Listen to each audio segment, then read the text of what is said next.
What's up, everybody? Welcome back to Taste Like Music. Jason and Joe here. We got a surprise new album from Jack White this week. He started sneaking them into the bags of shoppers at Third Man Records, but he told them to share it and encouraged them to rip it. So we ended up over the weekend with YouTube rips to listen to of this new record, which is I don't know if it just doesn't have a name but we're calling it No Name, or if that's the official title. I'm not sure. He put out two records in 2022, which I feel like kind of mixed reviews. There were some publications putting those records pretty high on their end of year lists. I think most people preferred Fear of Dawn, which was like the more rock one of those, Fear of the Dawn. I went against the grain. I kind of liked Entering Heaven Alive a little bit more. I kind of liked the experimentation happening there a bit. I think ultimately I ended up giving them both 3.5 stars, a mark which I have not gone above for any Jack White solo stuff.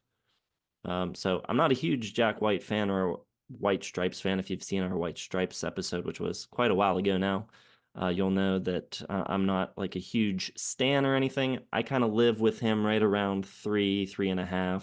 Almost everything he's ever done is in that range for me. The one exception being Consolers of the Lonely by the Raconteurs, which is a 4.5, and I think is an excellent record. I like the White Stripes. I think Elephant isn't that great, and I think Seven Nation Army is the most overrated song of all time, just by far. I never want to hear it again. I do not understand the love for that one. But I think I had Destige at 4.5 stars when we did White Stripes week, and a couple more 4 stars. When he went solo, I just did not care very much at all. I don't like Blunderbuss that much. I don't really like the Dead Weather. I mean, the Raconteurs are fine. Like, they have some good albums, probably, a 4 star here or there. But, like, I don't know, the idea of Jack White doesn't thrill me. Like, I like what he does. I respect it. But yeah, I mean, the 2022 albums, I had Entering Heaven Alive, 3.5 stars. I had Fear of the Dawn, 4 stars, but a low 4 stars is my 36th favorite album of the year. So, I like it. It was good to listen to. I liked it more than Blunderbuss or anything like that.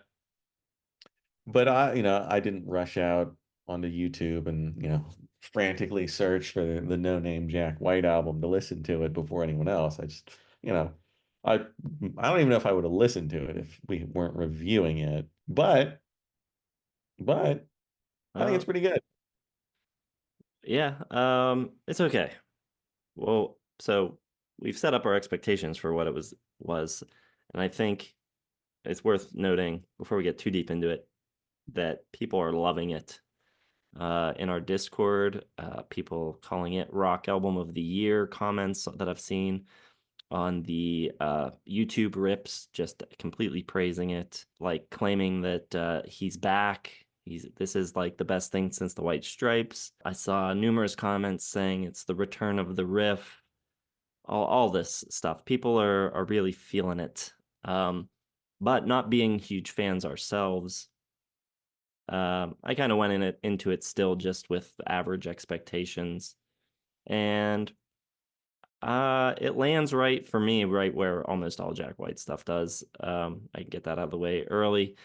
I think it's good, not great. The opener, Jackie Said She Wants You, starts off basically like typical Jack White. It's kind of White Stripes-esque, kind of just going along. It's pretty raw. The recording is a little lo-fi. Maybe that's part of the rip's quality too, but it's sounding a little down and dirty, a little ragged. But then last little bit of the song really ups the ante. This organ comes in, which is really sweet, and there's a pretty killer solo. Bless Yourself, the next track, again, really raw sounding.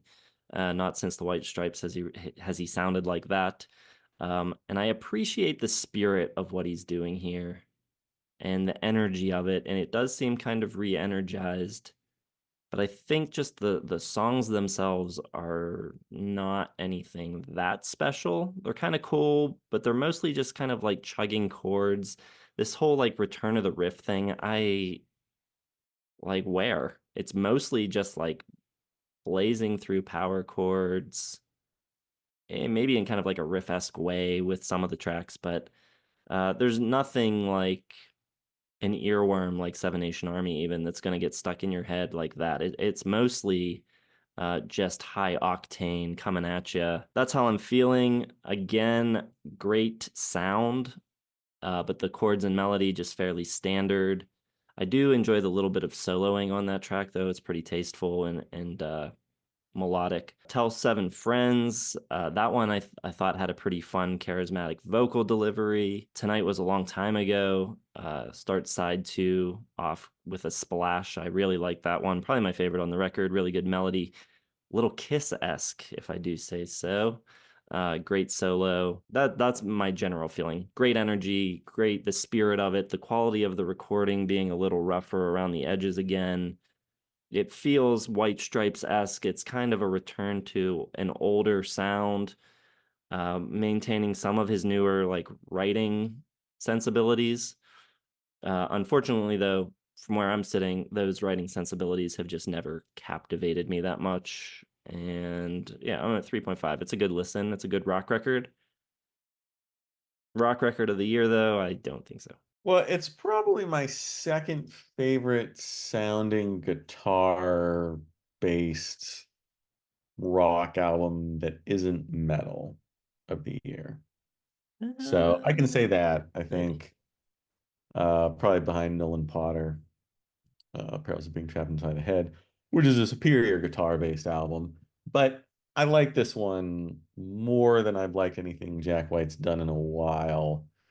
And I just think a lot of it comes down to the speed and aggressiveness of a lot of it. You know, it's closer to that garage punk, garage blues punk, whatever sounds you want to call early White Stripes. And, I hear a lot of like Zeppelin, a lot of Distige era White Stripes. Distige. Well, how do we figure out those? I think it's the Stiel. Distil. Yes, Distil era White Stripes, which basically sounded like Zeppelin. And there's a lot of slide guitar work. I hear a lot of like post Led Zeppelin 4 kind of vibes in a lot of these songs. But I really like, his vocals a lot. They're more aggressive, they're rawer, kind of barking. I haven't heard that kind of style from him this consistently in a while. I think you're right. I mean, there's some great riffs, but they're all kind of like close to riffs that you've heard before. And these riffs aren't going to supplant, like, you think of a riff like Black Dog or Rock and Roll. Like these riffs aren't going to supplant those riffs. These aren't superior riffs. I think they're very good riffs for 2024.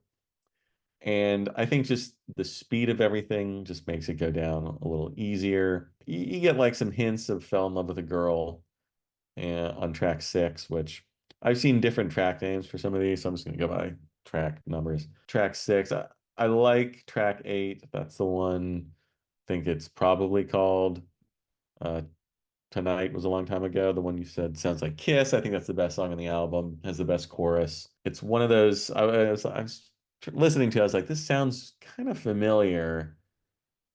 Kiss is a good example. But I think it sounds pretty fresh and interesting what Jack's doing here. I like the slide guitar stuff on track 9. Got like a Joe Walsh kind of vaguely sounding number there. I like the organ that comes in occasionally. I like the guitar solos. I like the fact that he has a full band, or it might just be him playing everything, but a full sound, bass, drums, guitar, some synths, some keys, It's just a bigger, louder sound, but it still has some of that garage-iness with the production and the style and the speed and the rawness of the vocals. I could use maybe, a little more diversity. I think there's not a lot that kind of changes the course of the album, other than Tonight Was a Long Time Ago has, a distinctly stronger chorus. And then the final track, 13, or Terminal Arch Enemy Endling, is what it says on Wikipedia. Gets into like a psychedelic sound. a little more measured tempo. It does kind of sound like something off Physical Graffiti, but it's a little bit different than the other songs that kind of sound like they're off Physical Graffiti that were earlier. I think on like a purely reptilian primal level, it's, a very enjoyable guitar album. And it's certainly, I like it better than probably the last three White Stripes albums, anything the Raconteurs did, Blunderbuss, Dead Weather. But it's definitely his best since White Blood Cells, to me anyway, for now.